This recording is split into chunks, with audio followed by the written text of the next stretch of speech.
Hello, I'm Dr. Pierre Simon, and it's great being back with you. We're starting a new series today called Embracing the Unfamiliar, Navigating the Fear of the Unknown. How many of you have that issue? A lot of people have the fear of the unknown, especially if you're a loner. Loners tend to have a greater fear of the unknown. They're serious, private individuals, perfectionistic. They don't like making mistakes. So their decision making, they want to have all the information. And out there in the unknown area, if it's unfamiliar to them, they're not having enough information, and it makes it difficult then to stretch that comfort zone into that unknown area. And of course, others can have similar circumstances as well, but predominantly you see the melancholy temperament, especially if they're melancholy compulsive, which is a forceful urge to be that way, having difficulty with that fear of the unknown. So we're talking about that in this series, and I hope it'll be helpful for you. Fear is a pervasive and deeply rooted emotion, it's not a bad thing. Fear is a protective mechanism. We need fear. If we don't have fear, we're going to be in big trouble all the time. There's going to be a lot more car accidents. Insurance companies aren't going to be happy, and so on and so forth. So fear is something we have to have. It's a protective mechanism. But it's also a hindrance to growth. If we dwell in fear too long, we're not going to grow. We're not going to reach out into that unfamiliar, taking those little risks in our daily routine that we need to take. And if we don't take those little risks grow into bigger risks the next day and the day after and the day after that. And next thing you know, there's a phobia occurring. There's an anxiety, a panic attack perhaps can occur coming from that, or other things. So there's 6 predominant types of fear, and I want to just touch on that because we're focusing more on this fear of the unknown. But it's important to know that there are different types of fear, and what they've identified is 6 predominant types of fear. Primal fear is the first one, and primal fear is basically survival. The fear of surviving, of getting through. You're in a traffic jam, and the primal fear kicks in when am I going to make it? Am I going to get through this mess?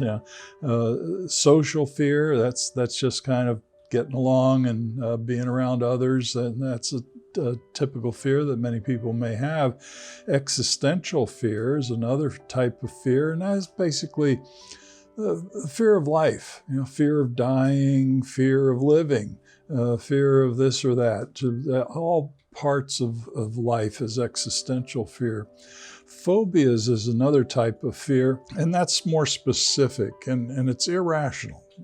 When it's a phobia, it's not reasonable type of thing. It's irrational type of thing. And then there's conditioned fear, which conditioned fear is basically learned. You were conditioned to be afraid of this, so you learned to be afraid of it. And then there's moral and spiritual fears as well. Fears that they have a duality, the purpose. That is that there's 2 parts of it. And I mentioned that earlier. There's the protective mechanism, and then there's the hindrance of growth. And in that duality, it's captured eloquently in the words of Helen Keller. Avoiding danger, she says, is no safer in the long run than outright exposure. The fearful are caught as often as the bold. When disproportionate to the situation, the fear of the unknown, be it a fear of change, a fear of the future, or fear of unfamiliar things, immobilizes and confines individuals within the perceived safety of their current circumstances, or their comfort zone, you might say. Yet Helen Keller suggests this safety is illusory. It's not real. It's an illusion. For life's inherent uncertainties touch the cautious and daring alike. In navigating the fear of the unknown, we find opportunities of self-discovery, innovation, and change.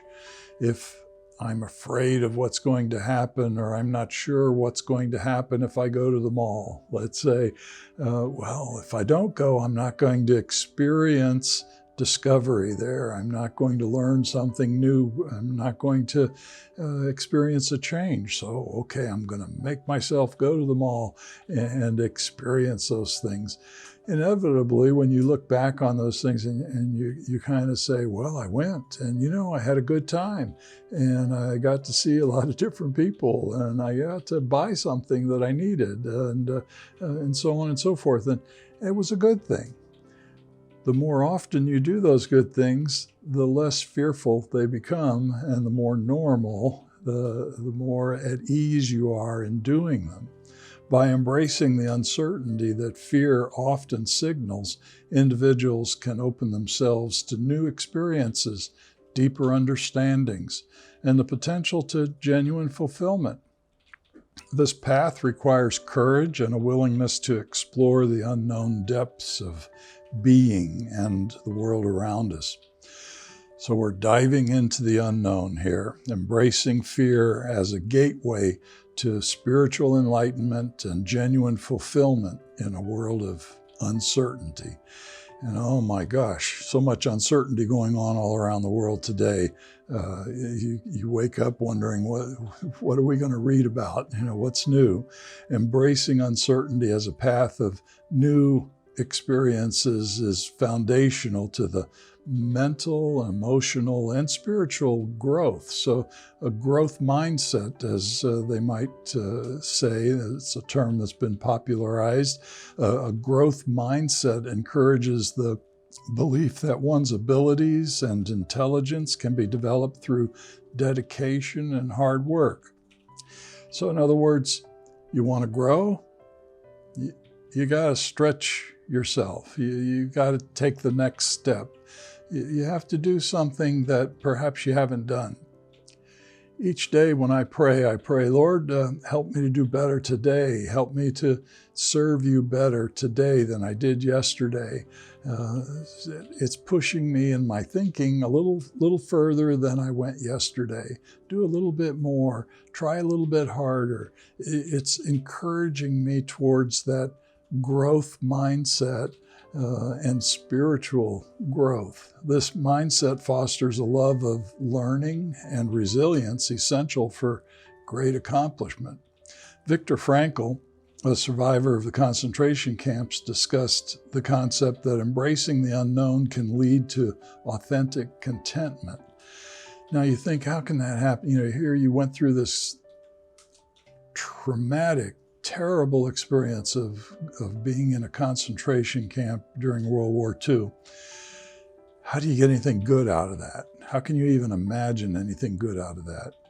And here, this psychiatrist, Viktor Frankl, he delved into what went on during that time.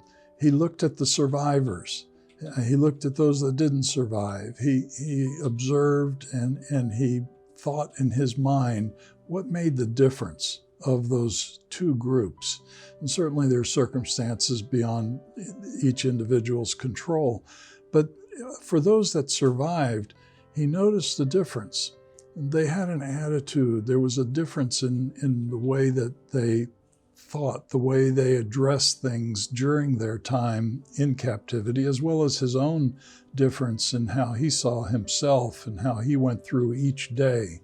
He posits a life filled with meaning is not characterized by a lack of suffering or fear, but rather by the capacity to unearth significance amidst these challenges. In other words, how can I make the best of today? How can I get through today? What can I focus on today that's good? Not bad, not negative, not terrible and awful. Those things are happening. But what about that one good thing today? Can I find something good in this or that?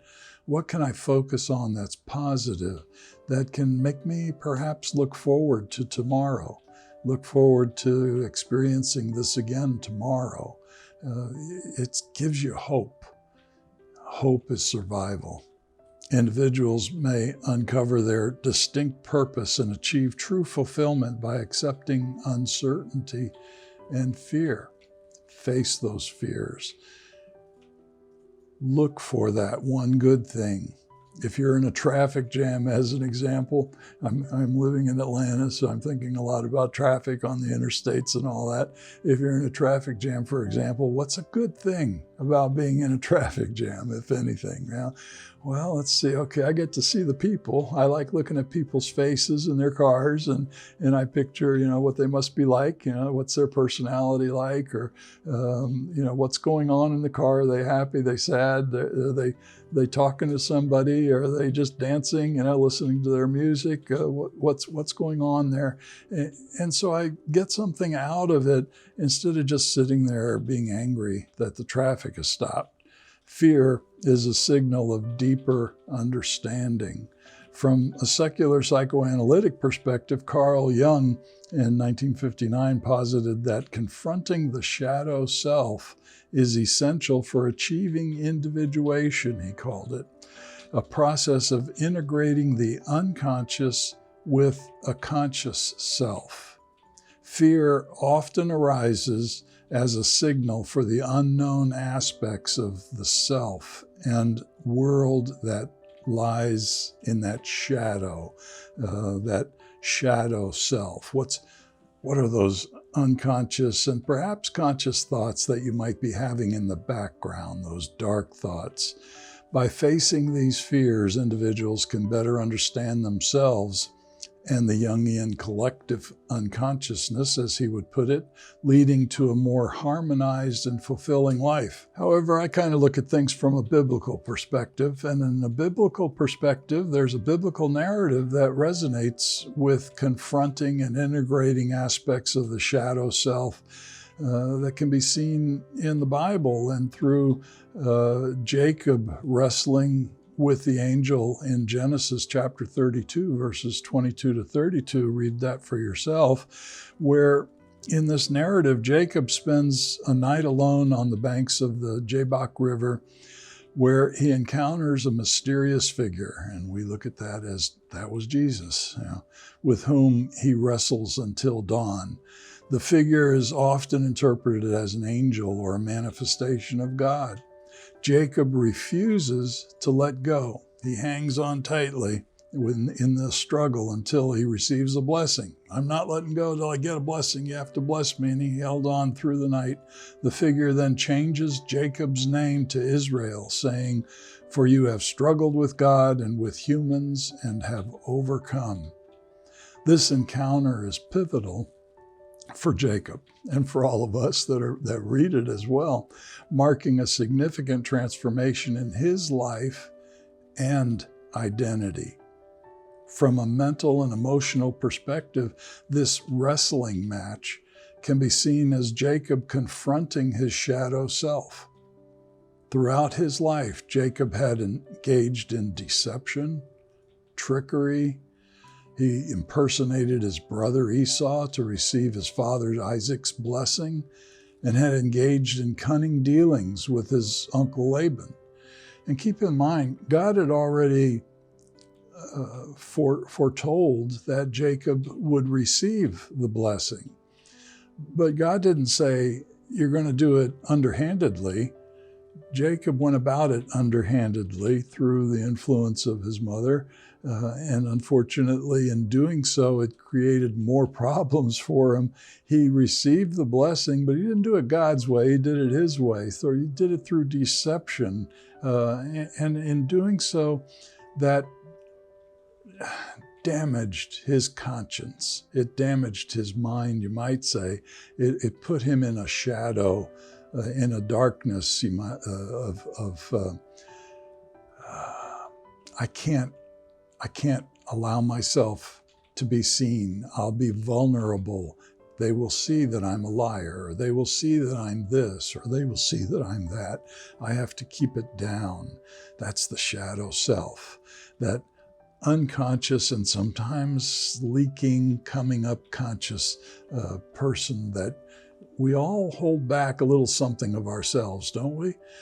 But the more honest you are, the less you're holding back, the more mental energy you have to deal with everyday things. And the better you sleep at night as well. So throughout Jacob's life, this stuff was going on. That night on the Jabbok River, facing the mysterious figure, Jacob confronts his past actions. He faces those fears and parts of himself that he had perhaps wished to ignore and leave behind. The struggle is intense, but it's transforming. It culminates in a physical change. There was a hip injury.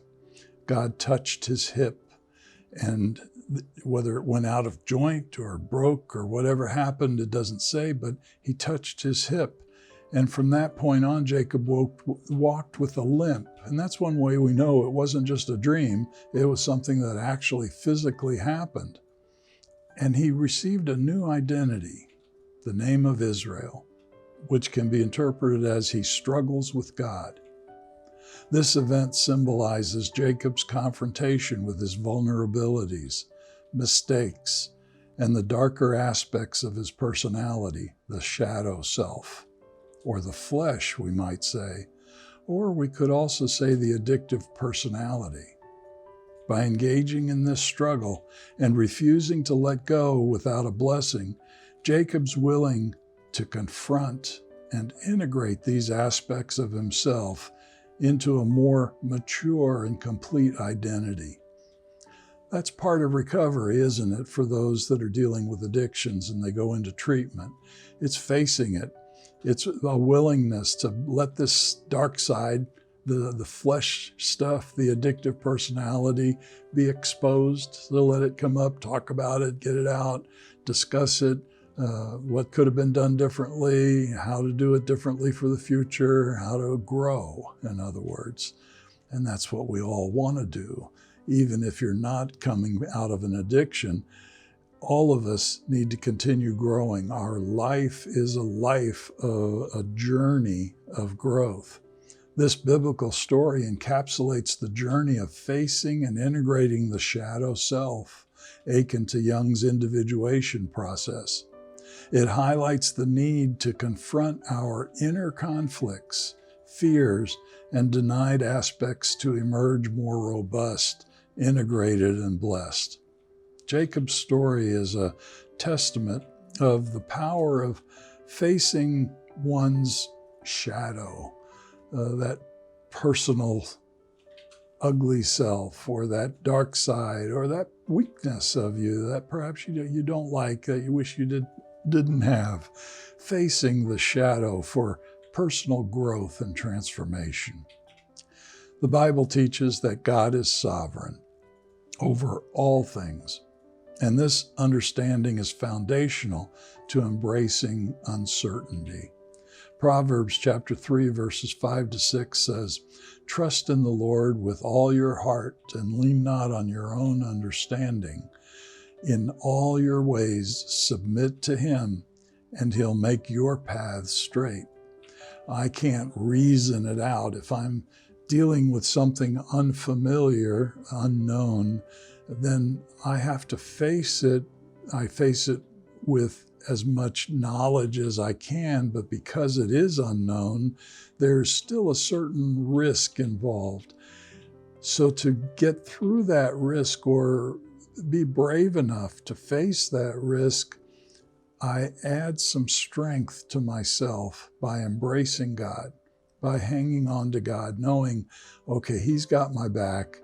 He'll get me through whatever it is that's unknown, and I'll learn from it and I'll grow from it. And something good is going to come out of it because that's what he promises.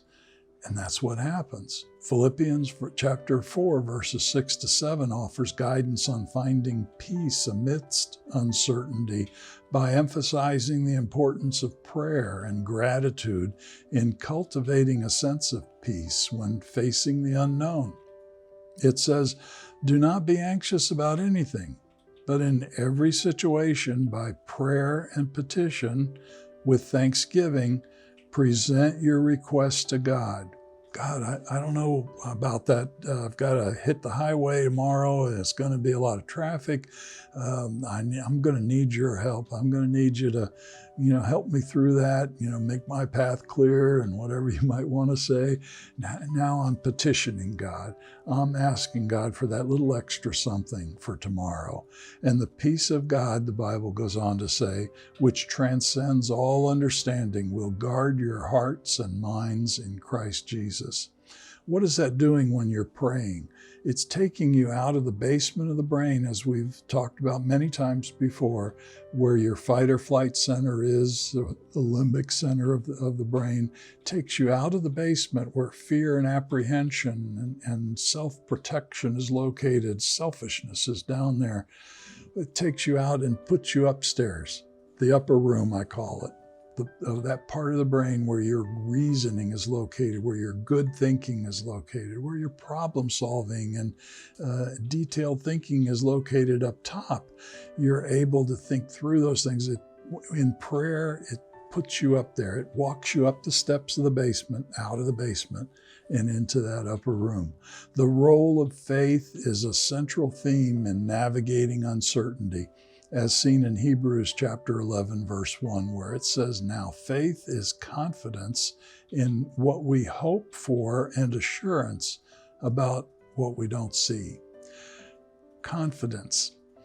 I was listening to Jonathan Cahn the other day, and he was talking about confidence of all things. I thought, well, that's appropriate. We're going to be talking about that in a way. And he was saying that in the Hebrew, Khan and Phi, confidence, it's basically faith, having faith, trusting that this is going to happen.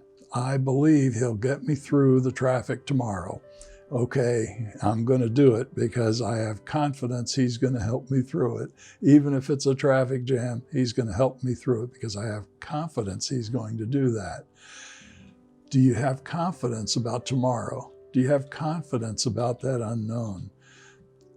Gain that confidence somehow, some way. Now, maybe you're not a person of faith. Maybe it's other things. You've got to find something to hang on to gain confidence so you have hope for tomorrow to face that unknown wherever it might be.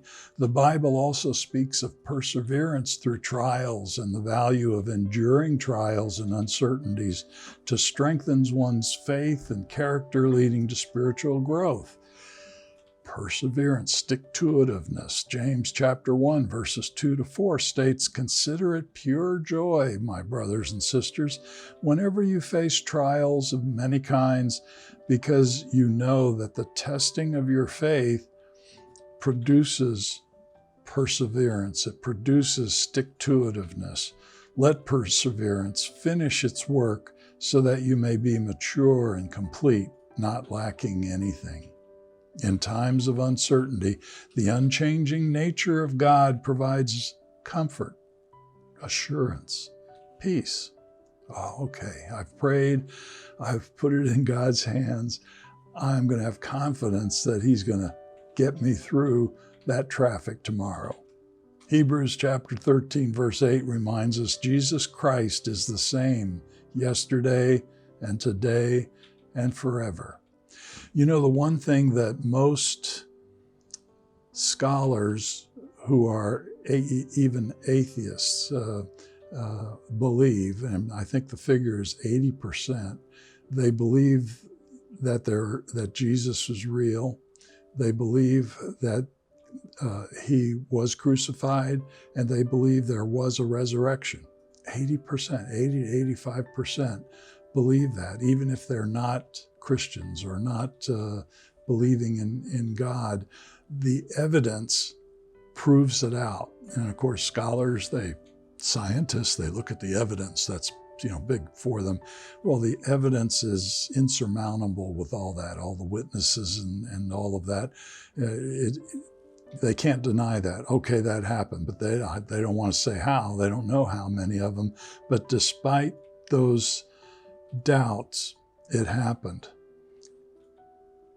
Jesus is the same today as He was at the crucifixion as he was when he was walking this earth, healing, causing miracles, bringing back people who were dead, bringing them to life. Boundless evidence of that occurring from eyewitnesses, not 100 years, 300 years, 500 years, 1,000 years later written about, but eyewitnesses that saw that. Confidence that if he did it then, he'll help me today. And if he'll help me today, he'll help me tomorrow, because he's the same yesterday, today, and tomorrow. Despite my changing circumstances or your changing circumstances in life, God's character, which is made up of truth, love, and freedom or liberty, it's constant. It's not temporary. Doesn't just happen once in a great while. Truth, love, and liberty, his character is always there to help us have confidence that he's going to get us through even the worst of circumstances.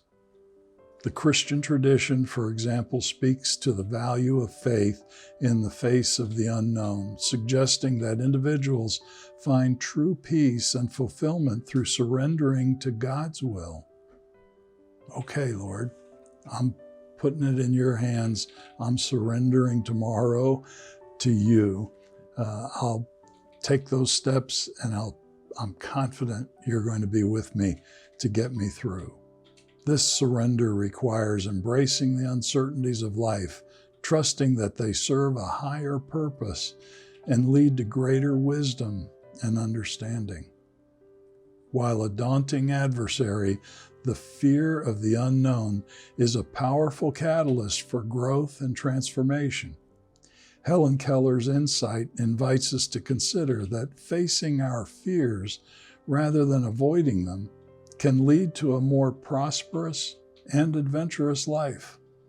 This video series that we're beginning today seeks to inspire you to embrace the abyss of the unknown, not as a place of fear, but as a realm of endless possibilities and discoveries. Next time, we're going to delve into this embracing the unfamiliar with the perception of fear. I hope you'll be there to join us. May your troubles be minor, blessings more, and happiness come through your door. God bless. We'll see you next time.